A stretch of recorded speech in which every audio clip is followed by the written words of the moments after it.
Muy buenas noches, amigas y amigos televidentes, bienvenidos a UNE-Visión. En el 2010, UNE-Visión recibió a los doctores Alexander y Helen Astin para conversar sobre la diferencia entre religiosidad y espiritualidad. Esta noche repetimos ese programa por su importancia para esta serie sobre la espiritualidad que damos comienzo hoy.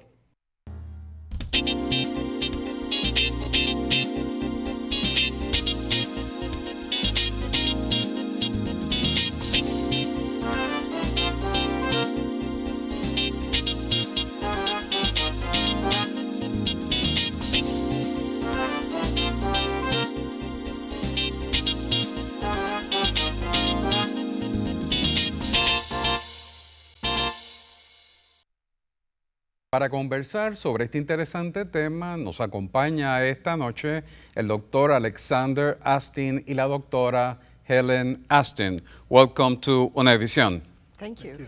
It's a pleasure to have you here. Let's start our conversation sharing with our viewers the mission and the projects of the Higher Education Research Institute at UCLA. The Institute was founded about 35 years ago, and the main purpose of the Institute is to study the college student and to understand how the college student changes during college and why some students change differently from others and what role the college plays in facilitating the growth of the student. Helen, would you like to add something about the mission and the projects of the Institute? Well, it also has to do with training our graduate students, because many of the assistants we have that are graduate students, so it's from the beginning hands-on on the research projects. So it's a wonderful experience for them and for us to have the young people working with us and learning from us. And for us, learning from them, actually, too. It's a very nice exchange. You have been the principal researchers of the Spirituality in Higher Education project that started back in 2003. How was the beginning of this project? How did it started? What were your main concerns that led the way to start this research back in 2003? Well, there's been a great deal of research already done on college students, but no one had really looked at the student's spiritual and religious life. We had sort of avoided that subject. So we decided that now is the time to begin to look at this part of the student's life, which is largely hidden from view. And so we were fortunate in receiving very generous support from a private foundation, the John Templeton Foundation, to allow us to do a large-scale study of students' spiritual and religious development. You make a distinction between the spiritual and the religious. How did you work with those definitions on your work? Let me add something about how we even started. We personally had started on a quest ourselves, really, sort of asking why higher education does not attend to these issues, why we as faculty and administration are not authentic in the way we deal with each other in our lives. So we had started a personal search, really. So together with our studies and the personal search is what brought us really to this as a national study. And then you asked the question of how did we come to differentiate religion and spirituality? To backtrack a moment, when we started thinking, okay, how do we begin to measure those qualities? We did think really in terms of sort of activities that take place in the community, such as the church, the rituals, and then other activities, which are not even activities all the time, but the sort of the personal, internal search, the existential questions we pose, the way we try to interconnect with each other. So from the beginning, we did have the conception of differences, although a lot of similarities, but also differences between spirituality and religiousness. And in constructing the questionnaire, we tried to find questions that could capture the essence of both, really, the religious life of people as well as the spiritual quest in our lives. Yeah, spiritual qualities are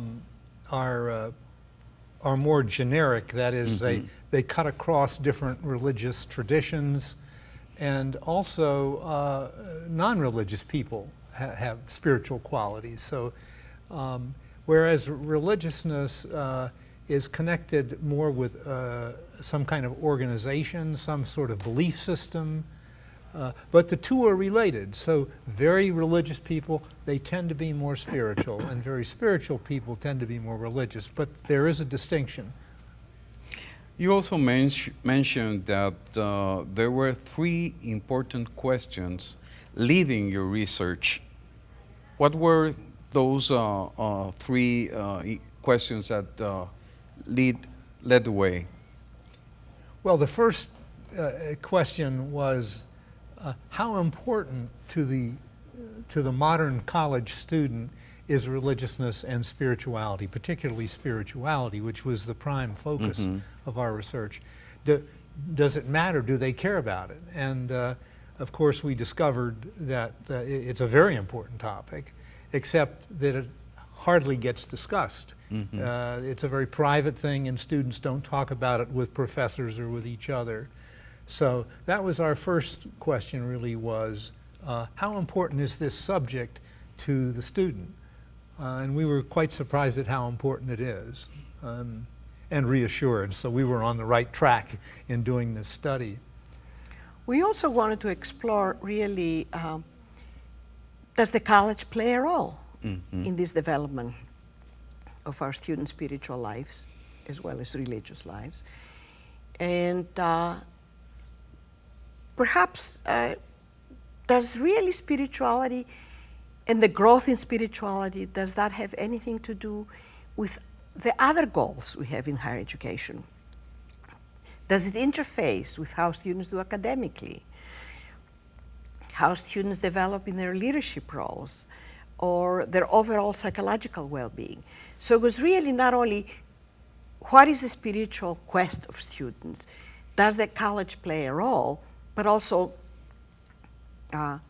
does spiritual development interfaces with the overall development of students? Sort of a holistic view of students' development. You also developed for your research some types of measures and distinctions between the spiritual and the religious qualities.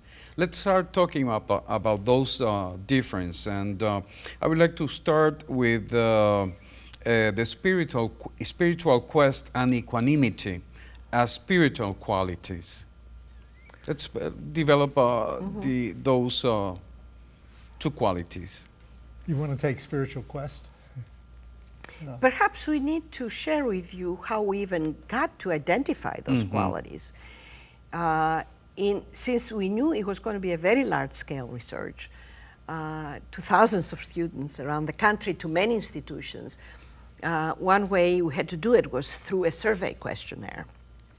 So we really needed to find the kinds of questions that in some ways they were derived not only from what we knew from the literature, but from a lot of, we did a seminar on spirituality. We had a board of advisors who had done research in this area, who brainstormed with us. So really, we had a questionnaire that had about 160 questions around issues of religiousness and spirituality. And the students had to respond to those questions together with some other questions. And we did really, through their responses and the way the responses seemed to cluster, we were able to identify those measures or qualities. So all of a sudden we learned ourselves, although we had that suspicion, that spirituality is multifaceted, it's not one thing. And that's how we came up with the 5 measures, 5 qualities of spirituality. And of course, one had to do with the spiritual quest, which we'll say something about it. Another had to do with equanimity, and also the whole area of interconnecting with others in our lives. And those were measures such as the ethic of caring, charitable involvement, and ecumenical worldview.